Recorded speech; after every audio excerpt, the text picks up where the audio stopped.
Комитетот за надворешни работи на Европскиот парламент утре во 9 часот во втор обид да го усвои извештајот за Македонија, откако првото гласање беше одложено по бурната реакција на бугарските европратеници.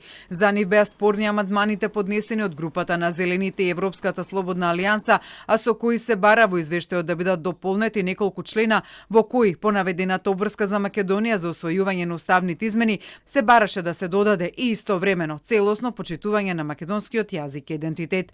Бугарските европратеници тогаш го обвинија известувачот за Македонија, европратеникот Томас Вајц, дека е премногу близок со Македонија, а кои поднесоа амандмани во кои се навидува потребата од внесување на бугарите во уставот и почитување на правата на припадниците на бугарското малцинство во Македонија. Известувачот за Македонија во Европскиот парламент Вајц побара одложување на гласањето со образложение да им се даде можност на европратениците пред се од редовите на десничарските пратенички групи да ги ажурираат своите лоби регистри. Вајц притоа рече и дека бил сведок на интензивни политички дебати околу извештајот, но дека апсолутно стои за документот, во чија подготовка до финалната верзија, како што рече, биле вклучени сите пратенички групи во Европарламентот. По одложувањето на гласањето, Европската слободна алијанса на својата официјална интернет страница објави текст дека проширувањето на Европската унија е под притисок, насловен Бугарија го загрозува европскиот проект со националистичка уцена против македонците.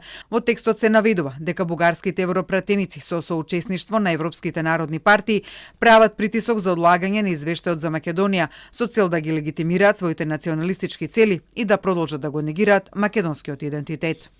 Ова не е само назадување во пристапот на Македонија кон Европската унија, туку и јасна злоупотреба на институциите на Европската унија за внатрешни националистички интереси на државата. Во Европската слободна алијанса сакаме да ја подигнеме свеста за овие практики. Европскиот проект никогаш не треба да биде загрозен од националистички цели на земјите членки. Ние им веруваме на пратениците на Европската унија задолжени за подготвување на текстот и сакаме да дадеме вредност на нивната работа која треба да биде ослободена од притисок и уцена. Според Алијансата, бугарската држава одбива да го признае македонскиот идентитет, што е главниот проблем што историски влие во односите меѓу двете страни и кој, според неа, го користи Бугарија за да ја блокира Македонија од старт на преговори за членство во Европската унија.